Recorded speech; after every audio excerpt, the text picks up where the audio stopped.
Parte cuarta. La culminación. Resumen ejecutivo del libro. Capítulo 16. Síntesis operativa. La usurpación, como se robó la palabra ley. El lenguaje no es un instrumento neutral. Las palabras son vehículos de significado, y quienes controlan el significado de las palabras controlan el pensamiento de quienes las usan.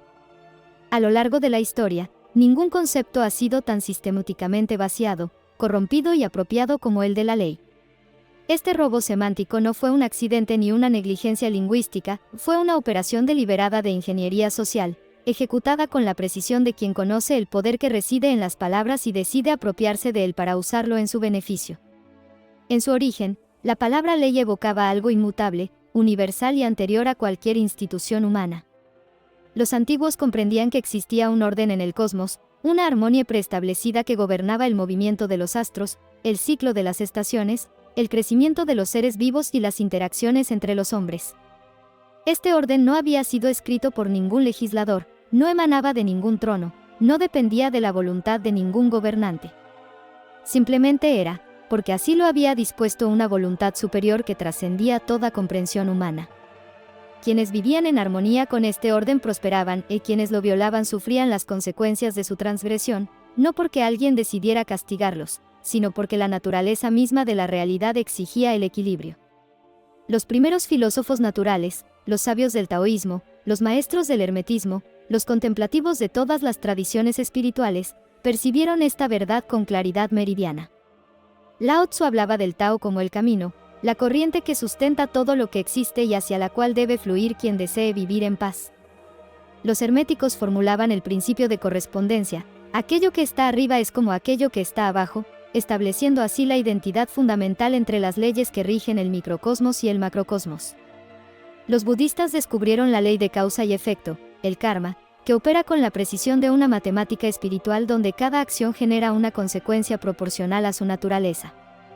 Todas estas tradiciones, aunque diferentes en su expresión, convergían en una misma verdad: existe un orden previo a toda convención humana, y la sabiduría consiste en descubrirlo y alinearse con él. Sin embargo, este orden natural, que había regido la vida de los seres humanos desde su aparición en la Tierra, comenzó a ser desafiado por algo nuevo: la ambición de quienes deseaban controlar a otros sin tener que someterse a ningún orden superior a ellos mismos.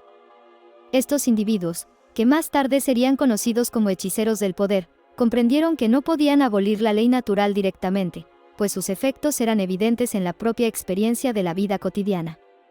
Lo que sí podían hacer, en cambio, era vaciar la palabra de su contenido original y llenarla con un significado nuevo, artificial, que les permitiera actuar como si ellos fueran la fuente de toda legitimidad.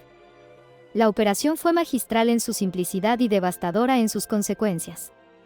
Se tomó la palabra ley, que antes evocaba el orden cósmico e inmutable, y se la reasignó para designar los decretos emanados de una autoridad humana, los edictos de un gobernante, las resoluciones de una asamblea legislativa, las disposiciones de un tribunal estatal. De pronto, la ley ya no era algo que se descubría contemplando la naturaleza de las cosas, ni era algo que se producía, se votaba, se promulgaba y se ejecutaba. Ya no era anterior al hombre, y era posterior a su voluntad de poder. Ya no era universal, era particular, limitada a las fronteras de un territorio y a la duración de un mandato. Ya no era inmutable, podía cambiarse con una mayoría parlamentaria, modificarse con una reforma constitucional, interpretarse según la conveniencia del intérprete autorizado. Este robo semántico tuvo consecuencias que sus perpetradores probablemente no anticiparon en toda su magnitud, aunque intuían su poder. Al apropiarse de la palabra ley, los hechiceros del poder lograron algo que ninguna fuerza militar ni ningún instrumento de coerción física había podido lograr antes: instalaron la ilusión de que el orden social podía construirse desde la voluntad humana, desconectada de cualquier orden superior. Si la ley era lo que el Estado decía que era, entonces el Estado se convertía en la fuente de toda legitimidad moral. Si el bien y el mal dependían de lo que estableciera la autoridad humana, entonces la autoridad humana adquiría el estatus de moralmente supremo. Si los derechos no eran inherentes a la condición humana sino otorgados por el poder, entonces el poder era la fuente de los derechos y podía retirarlos a voluntad. La usurpación no se detuvo en la mera redefinición lingüística. vino acompañada de toda una arquitectura institucional diseñada para sostener la ilusión y castigar cualquier intento de recobrar el significado original. Se crearon escuelas donde se enseñaba que la ley positiva era la única ley relevante, donde los juristas aprendían a citar precedentes y códigos sin jamás preguntar de dónde provenía la legitimidad última de esos códigos. Se desarrollaron ideologías que presentaban al Estado como el creador de la civilización, como el agente que sacaba al hombre del estado de naturaleza hipotético y lo introducía en el orden social. Se construyeron narrativas donde la libertad era algo que se recibía del poder, no algo que se tenía por el mero hecho de existir como ser consciente. Lo más insidioso de esta usurpación fue que no se presentó como un golpe contra la verdad, sino como un progreso, como una emancipación del ser humano de supersticiones primitivas. Los mismos que habían robado la palabra ley se presentaron como liberadores, como quienes traían la razón donde antes reinaba el mito, la ciencia donde imperaba la religión, la democracia donde dominaba el absolutismo. Pero esta liberación era una ilusión, porque debajo del barniz de racionalidad y progreso continuaba operando la misma lógica del hechicero, la imposición de una voluntad particular sobre la voluntad general, el uso de la fuerza para producir resultados que la voluntad superior no habría producido, la creación de un orden artificial que violaba el orden natural y por ello generaba consecuencias que ninguno de los artificieros había previsto. La usurpación de la palabra ley constituye, por tanto, el acto fundacional de toda la estructura coercitiva que hoy conocemos como Estado. Sin este robo semántico, ninguna autoridad podría justificar que algunos hombres gobiernen a otros, que algunos dicten las reglas que todos deben seguir, que algunos se apropien del producto del trabajo ajeno invocando el bien común. El Estado, en su esencia, no es más que la institucionalización de esta usurpación, un aparato que reclama para sí el monopolio de la definición del bien y del mal, del justo y del injusto, del legal y del ilegal, y que ejerce la violencia contra quienes rechazan sus definiciones. Pero este aparato no podría sostenerse si los hombres comprendieran que la verdadera ley no necesita ser impuesta, que sus consecuencias operan automáticamente, que nadie necesita un intermediario entre él mismo y la voluntad superior. Recuperar el significado original de la palabra ley es, por tanto, el primer acto de liberación espiritual que debe realizar quien desea comprender la naturaleza del orden social y su relación con la libertad. No se trata de una cuestión meramente académica o filológica, se trata de la condición de posibilidad para todo pensamiento genuino sobre la justicia, la libertad y la organización de la vida en comunidad. Mientras la palabra ley siga significando lo que el Estado dice que significa, el hombre permanecerá atrapado en la ilusión de que necesita autorizaciones externas para actuar moralmente, de que sus derechos dependen de concesiones ajenas, de que el orden social es una construcción artificial que requiere constante mantenimiento coercitivo. La revelación de este robo semántico abre la puerta a una comprensión radicalmente diferente de la condición humana. Si la verdadera ley es universal, impersonal, eterna e inherente, entonces no necesita ser impuesta por nadie. Si sus consecuencias operan automáticamente, entonces no hay necesidad de tribunales ni policías para garantizar su cumplimiento. Si el bien y el mal están definidos objetivamente por la naturaleza de las acciones y sus efectos, entonces nadie tiene autoridad para redefinirlos según su conveniencia. Y si el ser humano tiene la capacidad de percibir estas verdades mediante el desarrollo de su conciencia holística, entonces la libertad no es algo que se conquista políticamente, sino algo que se recuerda espiritualmente. Este primer punto de la síntesis operativa establece el diagnóstico fundamental del mal que aqueja a la civilización contemporánea. No es la ausencia de orden, sino la presencia de un orden artificial que pretende sustituir al orden natural y que, al hacerlo, genera precisamente el caos que pretende resolver. El Estado no es la solución al problema del orden social, es el problema mismo, en la medida en que constituye una intervención hechicera en un orden que funcionaba perfectamente sin él. Comprender esto es el inicio de la liberación, porque quien ve claramente la naturaleza del artificio deja de someterse a él con la ingenuidad de quien cree que obedece a algo legítimo. El diagnóstico, cómo opera hoy la coerción. La coerción no se presenta hoy con el rostro descubierto de la violencia brutal, sino con el rostro afable de la legitimidad institucionalizada.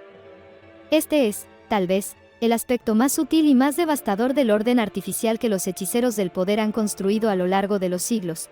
Ha aprendido a enmascarar su naturaleza coercitiva bajo las formas del derecho, la democracia, el Estado de Derecho y la protección social. Quien observa la realidad contemporánea sin el filtro de la ilusión tiende a ver un mundo de leyes justas, de autoridades legítimas, de instituciones que protegen al ciudadano y garantizan sus derechos. Pero esta visión es precisamente la ilusión que el artificio ha cultivado con tanto esmero, porque cuando se descorre el velo de las palabras vaciadas de su significado original, lo que emerge a la superficie es la misma estructura de dominación que siempre ha caracterizado al hechicero, la imposición de una voluntad particular sobre la voluntad general mediante el uso o la amenaza del uso de la fuerza. La coerción moderna opera a través de un sistema de apropiación que se manifiesta en las 5 dimensiones inalienables del ser humano que constituyen la definición objetiva del daño.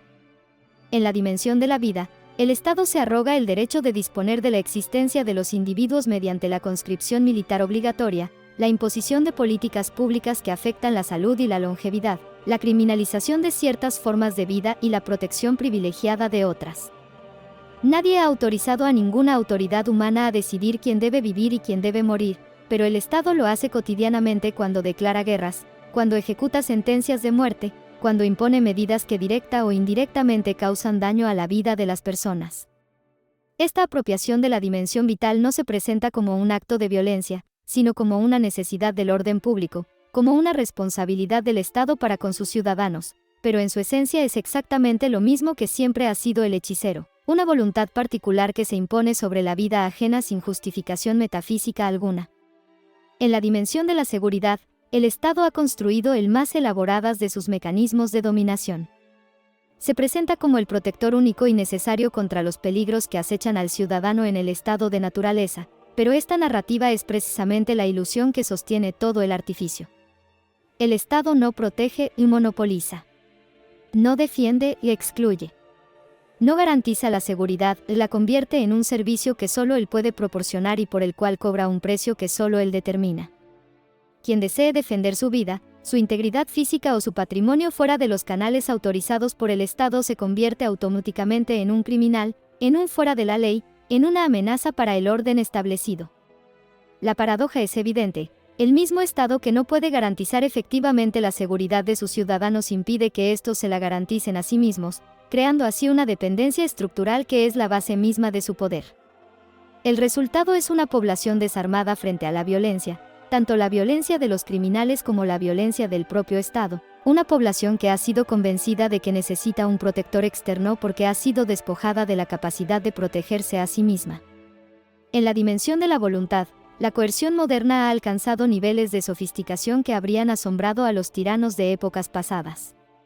Ya no es necesario emplear la fuerza física para doblegar la voluntad de los individuos, le existen medios mucho más efectivos y menos visibles. La educación estatal moldea las mentes desde la infancia, inculcando creencias, valores y actitudes que predisponen a la aceptación pasiva del orden establecido. Los medios de comunicación de masas, frecuentemente dependientes del poder estatal directa o indirectamente, moldean la opinión pública, definen qué es aceptable pensar y qué es tabú mencionar, establecen los límites del discurso permitido. El sistema tributario, que no es más que la apropiación coercitiva del fruto del trabajo ajeno, funciona como un mecanismo de control económico que determina qué actividades son viables y cuáles no, qué decisiones son permisibles y cuáles conducen a la ruina. Y cuando todos estos mecanismos de presión psicológica y económica resultan insuficientes, el Estado dispone de la fuerza física para reducir a quienes aún resisten, encarcelando a los disidentes, psiquiátrico a los incómodos, eliminando físicamente a los peligrosos. La voluntad del ciudadano, que debería ser libre e inviolable según la verdadera ley, se convierte así en un instrumento al servicio de los fines del Estado, un instrumento que puede ser manipulado, presionado, obligado y, en último término, reemplazado por la voluntad de quienes detentan el poder. En la dimensión de la propiedad, la coerción opera con una claridad que resulta casi obscena si se observa sin los lentes de la ilusión. El Estado se apropia de una porción del producto del trabajo de cada individuo mediante la amenaza de la fuerza, y esta apropiación se presenta como un acto de justicia social, como una contribución al bien común, como una obligación ciudadana. Pero no existe ninguna voluntad superior que haya autorizado a los gobernantes a tomar lo que pertenece a otros. El fruto del trabajo de un hombre es suyo, inherentemente suyo, porque lo ha producido mediante el ejercicio de su voluntad y su energía. Nadie tiene derecho a tomarlo sin su consentimiento, y el hecho de que un grupo de hombres organizados bajo el nombre de Estado lo hagan mediante la amenaza de la violencia no transforma esta acción en legítima, y simplemente la hace más difícil de resistir. El Estado no crea la riqueza que distribuye, la toma de quienes la producen y la transfiere a quienes no la producen o a quienes tienen el poder de influir en las decisiones de distribución.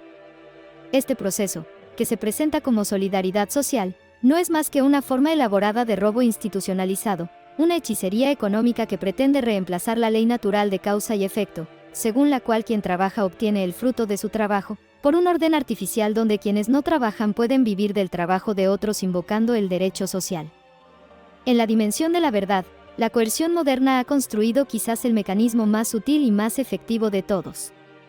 El Estado no se contenta con controlar las acciones de los individuos y necesita controlar su percepción de la realidad, porque quien controla la percepción controla la voluntad, y quien controla la voluntad tiene el dominio completo del ser.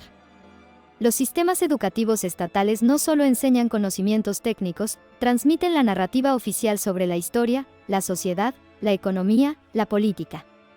Los medios de comunicación corporativos, integrados en el sistema de poder mediante la propiedad concentrado y la publicidad estatal, difunden esta narrativa a escala masiva, presentando la realidad según los intereses de quienes detentan el poder. Las instituciones científicas, frecuentemente dependientes del financiamiento estatal, orientan sus investigaciones hacia las preguntas que el poder considera pertinentes y producen las conclusiones que el poder considera convenientes.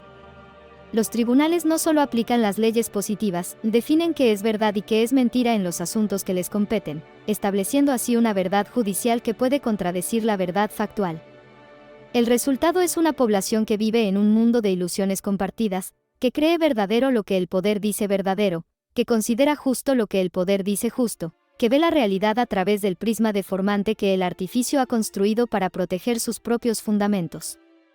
Esta coerción multidimensional opera bajo la cobertura de un concepto que ha sido vaciado de todo significado, la legitimidad.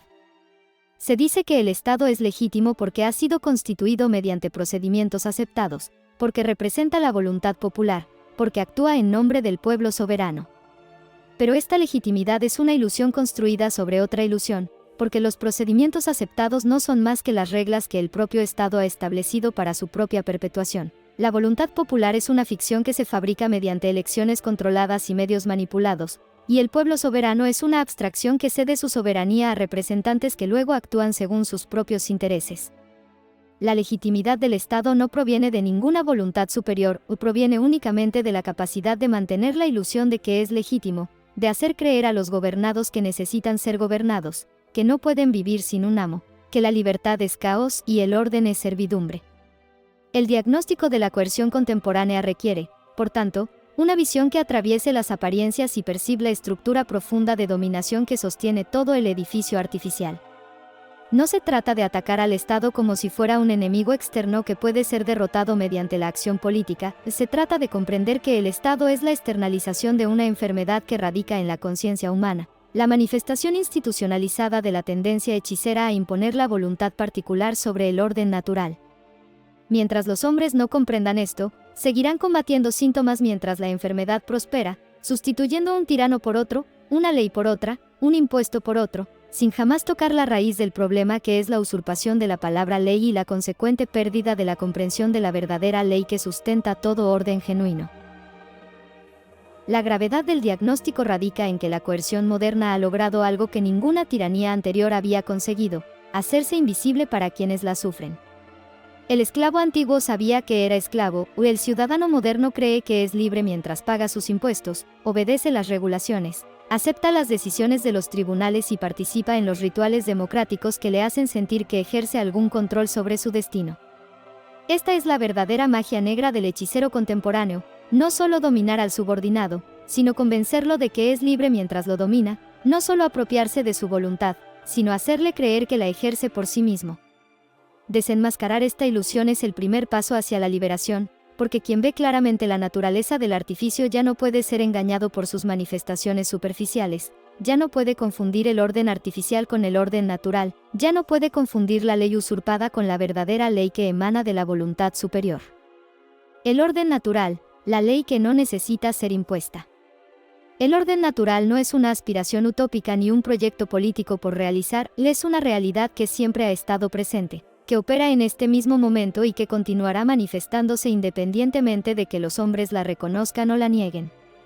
La naturaleza del cosmos es el orden, y el caos es siempre la excepción que confirma la regla, la perturbación temporal que el orden absorbe de manera natural y a la cual eventualmente reintegrará. Los hechiceros del poder han construido su dominio sobre la premisa de que el orden es frágil, de que necesita ser protegido, de que sin la intervención humana todo caería en el desorden. Esta premisa es la inversión deliberada de la verdad, porque en realidad es la intervención hechiza la que genera el desorden que pretende justificar su propia existencia. La ley natural opera mediante principios que no requieren ningún agente externo para su ejecución, ningún tribunal para su aplicación, ningún policía para su cumplimiento. Cuando un ser consciente viola estos principios, las consecuencias se manifiestan automáticamente, no porque alguien las imponga como castigo, sino porque así funciona la naturaleza de la realidad.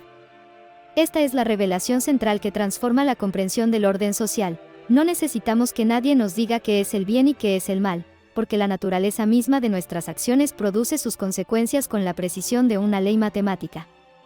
El principio de no iniciar daño no es una norma moral que debemos elegir seguir, es una descripción de cómo funcionan las cosas en el orden natural, y violarlo produce efectos que ningún decreto puede evitar ni ninguna amnistía puede eliminar. La primera dimensión de este orden natural se manifiesta en la ley de causa y efecto que opera en todos los niveles de la realidad.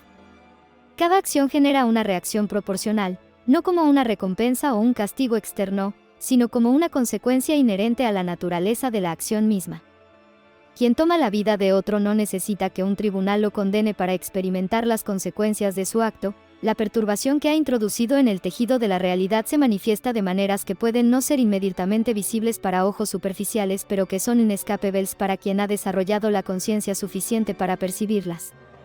Esta ley opera sin intermediarios, sin interpretaciones, sin posibilidad de sobornos o influencias, y es la expresión más pura de la voluntad superior que sustenta todo lo que existe y que no puede ser burlada por ningún artificio humano. La segunda dimensión se revela en el orden que emerge espontáneamente cuando los seres conscientes actúan sin iniciar daño unos contra otros. No hace falta que nadie organice la cooperación entre individuos libres, y ella emerge naturalmente cuando las partes involucradas interactúan sobre la base del respeto mutuo y la no agresión.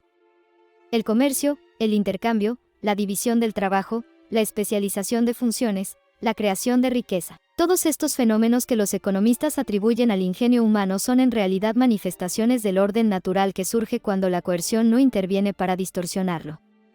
Los hechiceros del poder han intentado apropiarse de estos méritos, presentándose como los arquitectos del progreso económico, pero en realidad su intervención solo ha logrado obstaculizar, distorsionar y empobrecer lo que el orden natural habría producido sin su ayuda. La tercera dimensión se manifiesta en la propiedad como extensión natural del esfuerzo individual. Cuando un hombre transforma recursos naturales mediante su trabajo, el producto de ese trabajo le pertenece por la más profunda de todas las justicias, porque él lo ha creado, porque es la extensión de su voluntad y su energía, porque representa el tiempo de su vida que nunca recuperará. Esta propiedad no necesita ser registrada en ningún registro público, garantizada por ningún tribunal, protegida por ningún Estado, o es inherente a la acción de producir y no puede ser legítimamente usurpada sin iniciar daño. Los artificieros que se apropian del fruto del trabajo ajeno invocando el bien común o la justicia social están cometiendo el mismo acto de rapiña que siempre ha caracterizado al hechicero, solo que lo hacen con palabras diferentes y bajo instituciones que les dan una apariencia de legitimidad que su acción no merece. La cuarta dimensión se expresa en la responsabilidad interior que surge naturalmente de la conciencia holística. El ser humano que percibe simultáneamente las consecuencias de sus acciones sobre sí mismo, sobre otros y sobre el orden total no necesita amenazas externas para actuar correctamente. La claridad de su percepción le muestra que actuar de ciertas maneras produce ciertos resultados, y esta visión es suficiente para orientar su conducta. La responsabilidad no es una obligación impuesta desde fuera, es el reconocimiento desde dentro de que somos los autores de nuestras acciones, por tanto, los destinatarios de sus consecuencias. Esta interiorización de la responsabilidad es lo que transforma al ser humano de un sujeto que necesita vigilancia externa en un agente moral que se gobierna a sí mismo, y es también lo que hace innecesario todo gobierno externo sobre quienes han alcanzado este nivel de desarrollo. La quinta dimensión se manifiesta en la reciprocidad voluntaria que caracteriza las relaciones entre individuos libres. Cuando dos personas interactúan sin coerción, el intercambio que realizan beneficia a ambas partes, de lo contrario, no se realizaría. Esta reciprocidad no necesita ser impuesta por ninguna autoridad porque surge naturalmente del interés mutuo, que no es egoísmo sino el reconocimiento de que cada persona es la mejor defensora de sus propios intereses y que, cuando nadie puede iniciar daño contra nadie, los intereses de todos pueden coexistir armoniosamente. Los artificieros han intentado presentar esta reciprocidad como insuficiente, como necesitada de regulación estatal para proteger a los débiles de los fuertes, pero esta narrativa ignora que el Estado mismo es el instrumento primario mediante el cual los fuertes someten a los débiles, y que la única protección genuina es aquella que cada individuo puede procurarse a sí mismo y que otros pueden voluntariamente ofrecerle. Lo más notable del orden natural es que no necesita ser impuesto porque opera a través de la naturaleza misma de las cosas. Cuando los hombres actúan de acuerdo con la ley, las consecuencias de sus acciones refuerzan esa conducta y la hacen más probable en el futuro. Cuando actúan contra la ley, las consecuencias de sus acciones generan malestar, conflicto y eventualmente la corrección del comportamiento, no por obediencia a una autoridad externa sino por el aprendizaje que surge de la experiencia directa de los efectos de las propias acciones. Este proceso de aprendizaje y corrección es lo que los antiguos llamaban la providencia o la sabiduría del cosmos, y es también lo que hace que el orden natural sea genuinamente autopredictivo y autosostenible, a diferencia del orden artificial que requiere constante mantenimiento coercitivo y que siempre está al borde del colapso. La comprensión del orden natural como realidad operante, no como proyecto por realizar, transforma radicalmente la estrategia de quienes desean vivir en libertad y armonía. No se trata de construir un nuevo sistema político, de redactar una nueva constitución, de elegir nuevos gobernantes que gobiernen mejor. Se trata de dejar de interferir con el orden que ya existe, de cesar los intentos de reemplazarlo por artificios que solo generan caos, de confiar en que la voluntad superior que sustenta el cosmos sabe mejor que los hechiceros del poder cómo debe organizarse la vida de los seres conscientes. Esta no es pasividad ni resignación, es el reconocimiento de que la verdadera libertad consiste en alinearse con el orden natural en lugar de pretender construir uno propio, y que esta alineación produce resultados que ningún artificio puede igualar porque procede de la fuente misma de todo orden y toda armonía. La fórmula que condensa toda esta comprensión es la de la monarquía interior que genera la anarquía exterior. Cuando cada individuo gobierna su propio interior, cuando cada uno alinea su voluntad con la voluntad superior y actúa en consecuencia, el orden social emerge espontáneamente sin necesidad de ningún gobierno externo. No se trata de abolir el gobierno mediante la revolución, se trata de hacer que el gobierno sea innecesario mediante la transformación interior.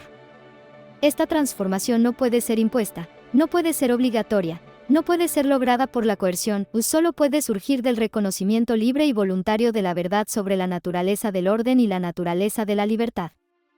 Cuando suficientes individuos hayan realizado esta transformación, el orden artificial se desmoronará por su propia incoherencia, no porque haya sido derrotado sino porque ya no encontrará espíritus dispuestos a someterse a él. El método, como recuperar la soberanía interior. La recuperación de la soberanía interior no es un acto único sino un proceso permanente, una obra que nunca se completa del todo porque el ser humano siempre está expuesto a la influencia del artificio que lo rodea. Los hechiceros del poder han construido un ambiente que normaliza la servidumbre, que presenta la dependencia como seguridad, que convierte la pasividad en virtud y la iniciativa personal en amenaza para el orden establecido. Salir de este ambiente mental requiere un esfuerzo sostenido de desaprendizaje, un trabajo de desintoxicación espiritual que libere a la conciencia de las creencias falsas que han sido inculcadas desde la infancia y que la mantienen sujeta a un orden que viola su naturaleza más profunda. El primer paso en este proceso es el despertar de la ilusión, el momento en que el individuo percibe por primera vez que el mundo que le habían presentado como natural y necesario es en realidad una construcción artificial que depende de la aquiescencia de quienes la sufren para sostenerse. Este despertar no ocurre por sí mismo, requiere un encuentro con la verdad que sacuda las creencias fundamentales sobre las que se ha construido la identidad del individuo. Muchos resisten este encuentro porque la verdad les resulta incómoda, porque prefieren la seguridad de la ilusión a la incomodidad de la claridad. Pero el que verdaderamente desea la libertad no puede evitar este encuentro, porque la libertad solo es posible para quien ha visto claramente la naturaleza de las cadenas que la impide. El despertar de la ilusión requiere un contacto directo con las ideas que el artificio ha ocultado, con los argumentos que demuestran la incoherencia del orden artificial, con las evidencias de que otro orden es posible porque siempre ha existido. Este libro mismo puede ser uno de los instrumentos de este despertar. no como una autoridad que impone conclusiones, sino como un espejo que permite al lector percibir por sí mismo lo que siempre estuvo disponible pero que había sido oscurecido por la niebla de la educación estatal y la propaganda mediática. El despertar no se produce por la fe en lo que el libro dice, se produce por el reconocimiento interno de que lo que el libro dice es verdadero, un reconocimiento que surge cuando el lector percibe directamente la coherencia de los argumentos y su correspondencia con la realidad que observa cuando se libera de los filtros que el artificio ha colocado ante sus ojos. Pero el despertar intelectual no es suficiente. El individuo puede comprender mentalmente la naturaleza del orden artificial y seguir actuando como si continuara creyendo en él, porque los hábitos de pensamiento y comportamiento son más profundos que las convicciones declaradas. La transformación debe ser integral, afectando no solo lo que el individuo piensa sino lo que siente, no solo lo que cree sino lo que hace, no solo sus opiniones sino su forma de vivir. Esta transformación integral es lo que los antiguos llamaban la gran obra, el trabajo alquímico de transmutación que convierte al ser humano ordinario en un ser alineado con la voluntad superior, capaz de actuar desde la claridad interior en lugar de desde la confusión implantada por el artificio. El segundo paso es la purificación de la intención, el proceso mediante el cual el individuo examina los móviles de su conducta y los corrige cuando descubre que están contaminados por la lógica hechicera del poder. Todo ser humano ha sido educado dentro del artificio, y por tanto ha incorporado en su carácter tendencias que buscan dominar, manipular, aprovecharse de otros, obtener beneficios a costa del esfuerzo ajeno. Estas tendencias no son la naturaleza original del ser humano, son formaciones que el artificio ha cultivado porque facilitan el control de unos sobre otros. El trabajo de purificación consiste en identificar estas tendencias en uno mismo, comprender su origen artificial y trabajar activamente para transformarlas en sus opuestos, en lugar de dominar, servir y en lugar de manipular, cooperar, en lugar de aprovecharse, generar valor y en lugar de vivir del trabajo ajeno, vivir del propio esfuerzo. Esta purificación no es una cuestión de fuerza de voluntad superficial, requiere una transformación profunda del carácter que solo puede lograrse mediante la práctica sostenida y la reflexión honesta sobre los propios motivos. El individuo debe examinar cada acción que realiza y preguntarse, ¿qué estoy buscando con esto? ¿Estoy actuando desde la claridad o desde la confusión? ¿Estoy contribuyendo al orden natural o alimentando el artificio? ¿Mi acción beneficia a otros y a mí mismo simultáneamente, o estoy tratando de obtener un beneficio a costa de alguien? Estas preguntas, formuladas con honestidad radical y respondidas con la misma honestidad, van moldeando gradualmente un carácter que se alinea con la voluntad superior en lugar de resistirla. El tercer paso es el desarrollo de la conciencia holística, la capacidad de percibir simultáneamente las consecuencias de las propias acciones sobre todos los niveles de la realidad, sobre el individuo que actúa, sobre los otros que son afectados por su acción, y sobre el orden total del cual todos forman parte. Esta capacidad no se desarrolla por la acumulación de conocimientos externos sino por la cultivación de una atención interior que observa los efectos de la propia conducta con la misma precisión con que un alquimista observa los cambios en su crisol. El practicante aprende a percibir cómo cada acción genera reacciones en cadena que eventualmente regresan al origen, como el bien hecho retorna como bien y el daño hecho retorna como daño. Como el orden artificial se desmorona cuando los que lo sostienen comprenden su naturaleza y dejan de sostenerlo. La conciencia holística es lo que diferencia al ser humano del animal, que actúa por instinto sin percibir las consecuencias de sus actos, y del hechicero, que percibe las consecuencias pero trata de manipularlas en su beneficio particular. El alquimista que ha desarrollado la conciencia holística percibe la red de relaciones que conecta todas las cosas y comprende que su bienestar está inseparablemente ligado al bienestar de todos los demás. Esta percepción no produce altruismo en el sentido de sacrificio de sí mismo por otros, produce el reconocimiento de que el verdadero interés propio coincide con el interés de todos, porque todos estamos sujetos a la misma ley y todo lo que hacemos genera consecuencias que eventualmente nos afectan a nosotros mismos. Cuando esta comprensión es genuina y no solo intelectual, la conducta se transforma automáticamente, porque ya no hay motivación para actuar contra el orden natural cuando se percibe claramente que actuar contra él es actuar contra sí mismo. El cuarto paso es la práctica de la no iniciación del daño, no como una regla externa que debe obedecerse sino como una descripción de cómo actúan quienes se han alineado con la voluntad superior. El daño se define objetivamente como la toma de lo que no pertenece a otro en las 5 dimensiones inalienables: vida, seguridad, voluntad, propiedad y verdad. Quien ha desarrollado la conciencia holística percibe claramente cuando su acción está tomando algo que no le pertenece, y esta percepción genera una resistencia interior que hace imposible la acción dañina. No se trata de reprimir el impulso de dañar mediante la fuerza de voluntad, se trata de que el impulso de dañar desaparece cuando se percibe claramente que dañar es dañarse a sí mismo, que tomar de otros es forfeit del propio orden interior, que iniciar fuerza contra otros es iniciar el desorden en el propio ser. Esta práctica de la no iniciación del daño transforma radicalmente la relación del individuo con el artificio. El orden artificial se sostiene mediante la iniciación del daño, el Estado toma la vida mediante la conscripción, la seguridad mediante la dependencia, la voluntad mediante la coacción, la propiedad mediante la tributación, la verdad mediante la manipulación informativa. El individuo que ha purificado su intención y desarrollado su conciencia holística ya no puede participar voluntariamente en este sostenimiento. No necesita rebelarse activamente contra el Estado, porque la rebelión activa es también una forma de reconocimiento de que el Estado tiene poder que puede ser resistido. Lo que el individuo hace es simplemente negarse a cooperar, negarse a proporcionar al artificio la legitimidad que necesita para sostenerse, vivir de acuerdo con la ley natural en lugar de con las leyes positivas, y dejar que el artificio se desmorone por su propia incoherencia cuando pierde los espíritus que lo sostenían.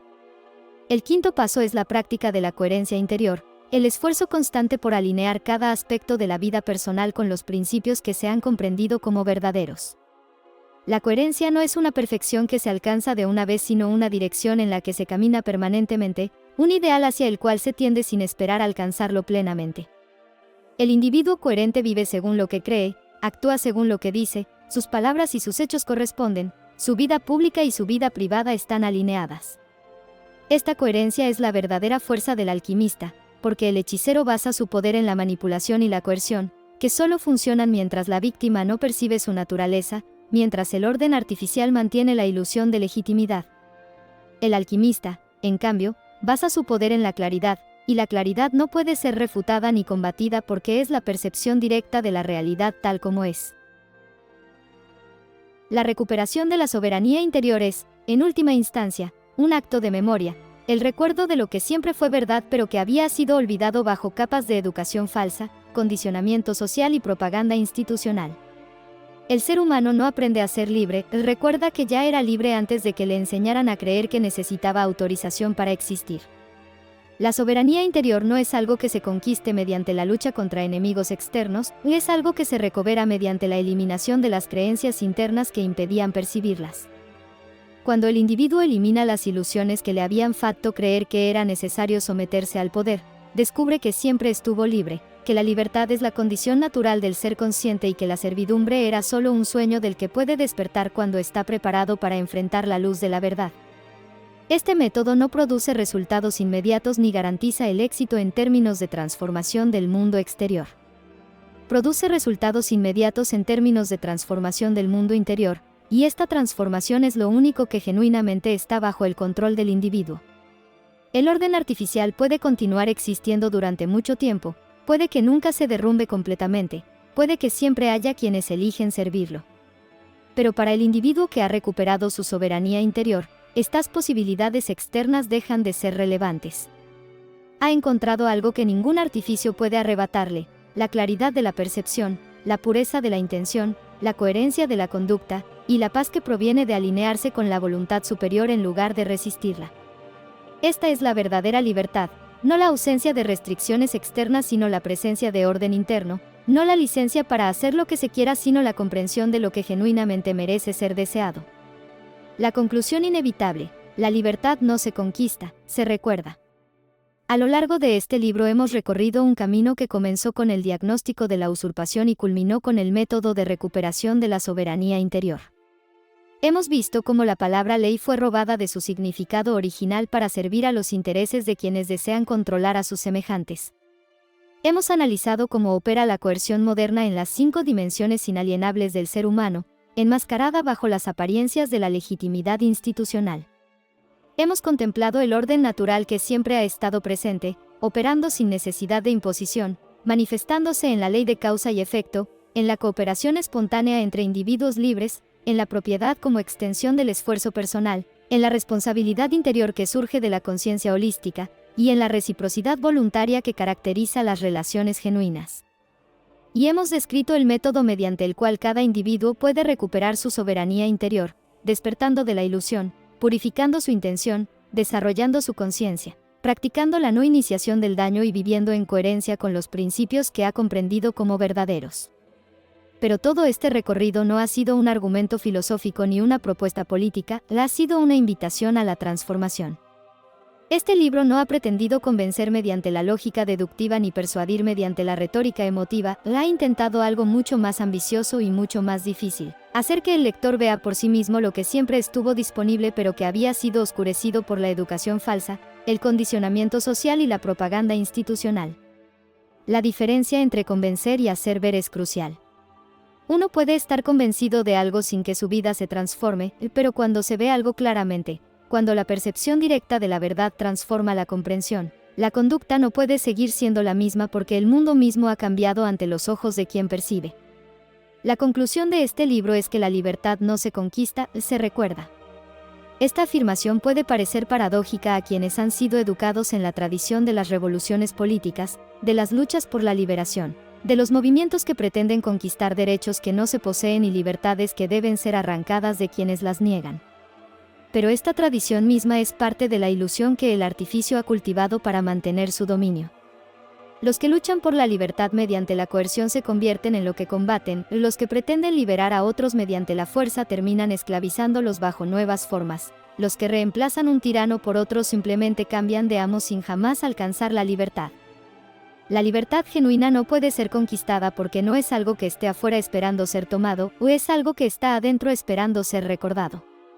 El ser humano no aprende a ser libre, recuerda que siempre lo fue. La libertad no es un estado que se alcanza después de una lucha, es la condición original del ser consciente que ha sido cubierta por capas de creencias falsas, condicionamientos sociales y hábitos de pensamiento que hacen que el individuo crea que necesita autorizaciones externas para existir, permisos ajenos para actuar, protecciones institucionales para vivir. Pero estas necesidades son ilusiones producidas por el artificio para justificar su propia existencia. El ser humano no necesita que nadie le diga qué es el bien y qué es el mal, la naturaleza de sus acciones genera sus consecuencias automáticamente. No necesita que nadie le garantice sus derechos son inherentes a su condición de ser consciente y no pueden ser otorgados ni quitados por ninguna autoridad humana. No necesita que nadie gobierne su conducta, la conciencia holística que desarrolla mediante el trabajo interior le muestra las consecuencias de sus acciones y orienta su conducta hacia el orden natural. Esta comprensión transforma radicalmente la naturaleza del trabajo que el individuo debe realizar. No se trata de luchar contra el orden artificial mediante la resistencia activa, lo cual sería reconocer implícitamente que el orden artificial tiene poder que puede ser resistido. Se trata de dejar de sostener el artificio con la propia aquiescencia, de vivir según la ley natural en lugar de según las leyes positivas, de actuar desde la claridad interior en lugar de desde la confusión implantada.